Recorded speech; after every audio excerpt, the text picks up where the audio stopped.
Pinakamalakas ngayon sa market ang ating Rhode Island Reds, no? Simula nung pag nagbebenta na ako ng ating mga Rhode Island Reds, no? Hindi talaga nawawala sa listahan, no? Palaging nangunguna, yan. Or minsan nga nangangalawa, yan. Nung pagpasok ng ating mga decal brown dati, may mga in-order akong decal brown from Bulacan. Nasa mga 100 plus yon, no? And that time, sobrang kalakasan ng decal brown. Ngayon, marami pa na naghahanap ng decal brown na F1. At yung problema lang kasi, hindi natin mapakita yung parents. Yan, kasi nga kumukuha lang din ako dati ng mga decal browns sa ibang breeders, no, from Bulacan. Yan. Meron din gumagawa din naman ng F1 para nasa Cagayan. Yan, no. So yung kinuha ko dati is if F1 yon from Bulacan. Maraming kumukuha ng Rhode Island Reds, no. Sa ngayon po talaga, no, sila yung nangunguna. Mula nung ilang buwan na, yan. Talaga sila yung palaging in-inquire sa atin, no. Maraming nagtatanong kung may mga available tayo na decal brown. Last 2 months, nagkaroon po tayo ng 118 na Rhode Island Reds. Sobrang dami nating Rhode Island Reds. Kaso nga lang, kita nyo po yung buyer natin, no? 2 beses pong bumalik at inubos yung mga stock natin. Ito yung mga tinago ko. Ito yung the best of the best na natira, no? Kasi nga, napaiwan na ako dito ng 19 na breeders. And top 19 yung pinili ko. Yan. So, ito yung natira para sa project natin na Rhode Island Reds. Yan, no? And marami din kumukuha nito dahil nga ginagawa ito nilang hybrids. Yan. Ang hybrids po kasi na ipuproduce nila na pinaka the best is yung decal brown. Ang decal brown po is anak ng Rhode Island Red tsaka White Leghorn, no? So, kuha ka na ng White Leghorn na legit and ipapaaris mo dito sa ating mga Rhode Island Reds, yung anak nila, no? F1 automatic yan. And mapapakita natin yung parents and decal brown na F1 yung mapapalabas natin. Yung itlog po nito and kalakihan, okay din po, no? Hindi po kayo magsisisi na bumibili kayo ng Rhode Island Reds, no? Pero for meat and egg production, hindi lang naman siya yung number 1. Marami pa namang breeds na mas maganda pa dito. Yung kinagandaan talaga sa Rhode Island Reds is yung kulay. Sobrang daming tumatangkilik ng ganitong kulay, pang-alaga, no? At siyempre pang sariling konsumo, no?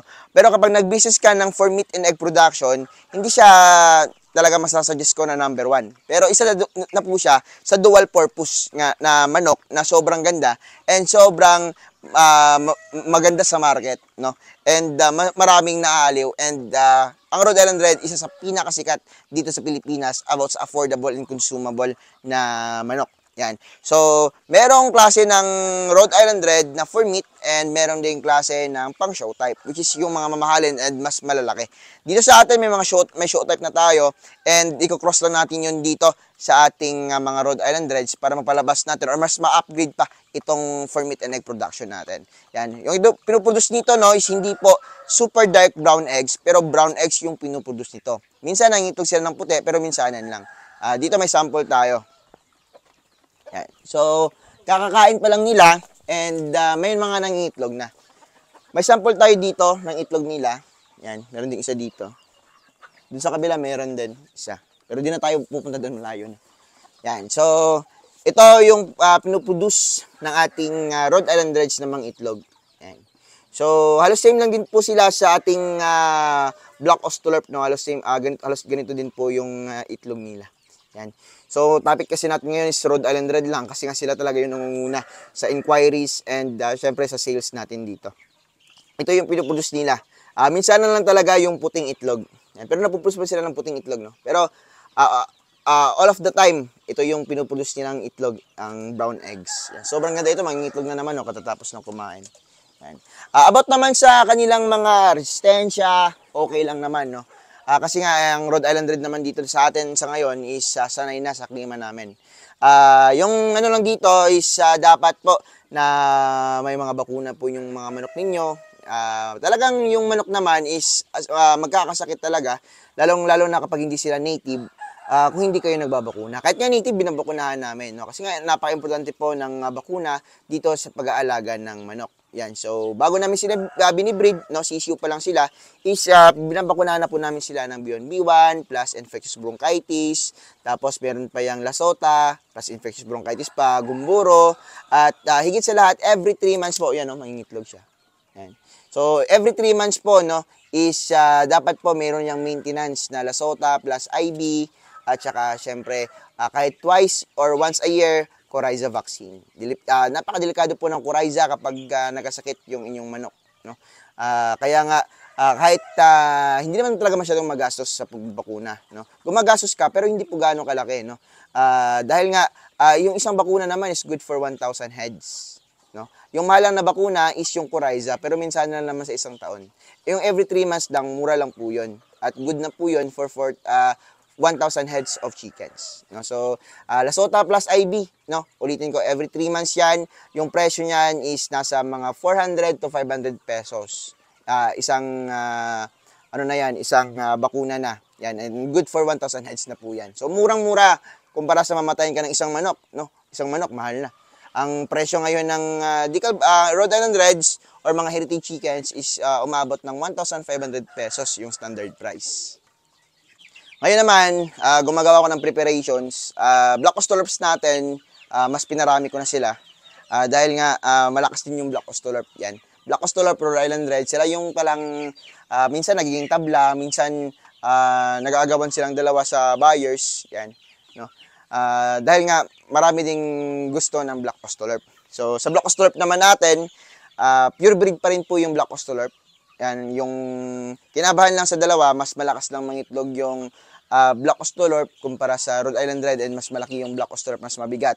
Yung Rhode Island Red naman, mas maganda yung kulay kasi nga pula, and matangkad po sila. Yan. So, about naman sa pangingitlog, no, parang advantage lang ng 10 eggs a year yung mga Black Australorp natin. So, marami akong Black Australorp dito sa baba. Yung mga Rhode Island Reds, kakaunti lang dahil nga nabawasan yung mga Rhode Island Reds natin. Dahil nga sobrang dami ding bumili. So, sa Rhode Island Reds natin, may tinago ako dito. Yan. Edad nila is 5 to 7 days old. Yan. Sobrang gaganda. So, ito sila is nasa 150 plus chicks yung tinago ko selections natin. Yan, meron pa dito. Pakita mo sa kanila, Gab. Papakondisyon yan. Meron akong buyer nung nakaraan, hindi ko natanggihan kasi medyo malayo talaga siya. No? Ilang oras yung biyahe at napagbigyan natin. Yan. Pero sa ngayon parang ayaw kong mag-release kasi sobrang ganda ng mga Rhode Island Reds ko dahil nga dark yung colors talaga ng mga parents nila. Yan. So, sobrang happy ako na nagkaroon tayo ng mga ganitong manok. So, dati talaga, native lang yung ma-afford ko. Ngayon, nagkaroon tayo ng mga Rhode Island Reds. Yan. And, meron din akong ibang breeds dito. Yan. Meron tayong Shamo Giants natin. Yan. Pakita mo, Gab. Yan. Yung iba, naka-reserve na. Meron din dito. Yan.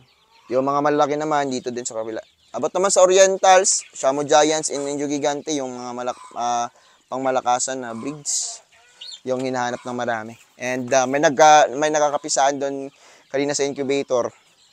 Yan. Siguro bukas harvest na naman yun, and lagay na naman natin yun dito sa ating mga brooder. Yan. So abang-abang na lang, ganun kabilis dumami itong manok, and magandang ibenta, magandang yung kitaan dito. Basta alam na natin yung mga techniques dapat gawin, no? Dapat ipakain at mga dapat ibigay dito kapag nagkakasakit po sila.